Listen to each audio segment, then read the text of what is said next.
Գործիքակազմերով այս ապօրինության դեմ պայքարել։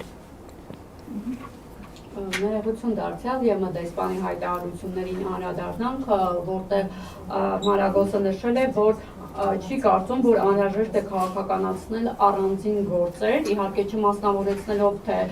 որ քաղբանտարկյալների մասին է խոսքը, դուք ինչ եք կարծում, արդյոք այս հայտարարությունը ենթադրում է, որ իրենք չեն ընդունում, որ Հայաստանում կան քաղբանտարկյալներ։ Դիվանագիտական լեզու է օգտագործված, ինչպես դիվանագիտական բառամթերքի այլ օգտագործման դեպքում ցանկացած կերպ կարող է սա մեկնաբանվել, այսինքն ասել, որ սրա միանշանակ մեկնաբանությունն այն է, որ Հայաստանում քաղբանտարկյալներ չկան, ես նման հետևություն չի անի,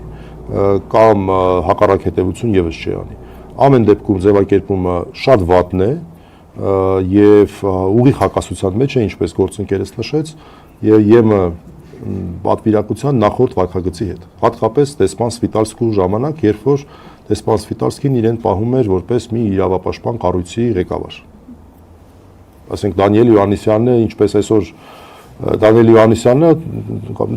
Յոհաննիսյանի պես էր իրեն պահում, այսպես ասենք։ Պարոն Մելիքյան, ձեր կարծիքով ինչու իրավապաշտպան կազմակերպությունները չեն արձագանքում Նարեկ Սամսոնյանի այս ծայրահեղ քայլին, հացադուլին եւ ձեզ հայտնի է որևէ իրավապաշտպան կազմակերպություն, որը այս հարցով հետաքրքրվում է, բայց չի բարձրացել։ Ես նախ ասեմ, որ Նարեկի եւ Վազգենի գործի հետ կապված մենք ունենք նախորդ գործի հետ կապված ունենք ուղիղ հայտարարություններ ամենահեղինակավոր միջազգային կառույցներից, մենք ունենք ուղիղ հայտարարություններ Amnesty International-ից, Freedom House-ից, Լրագրողների Եվրոպական ֆեդերացիայից եւս մի քանի շատ հեղինակավոր կազմակերպություններից։ Եվ այս տեսանկյունից մենք վստահ ենք, որ այս տեղեկատվությունը, այսինքն մենք ոչ թե վստահ ենք, այլ մենք փաստում ենք, որ տեղեկատվությունը հասցվել է։ Եվ անցյալ անգամ էլ այնպես չէր, որ մեզնից հետաքրքրվել էին։ Մարդիկ տեղեկատվությունը ստացել էին, տեղեկատվությունը իրենց գործիքակազմով ստուգել էին եւ հայտարարություններ էին կատարել։ Որտեվ պարզից էլ պարզ է, այստեղ ուրիշ բան չկա։ Ու մենք չենք խափում, որ ասում ենք, որ Նարեկ Սամսոնյանին հետույք բարի համար է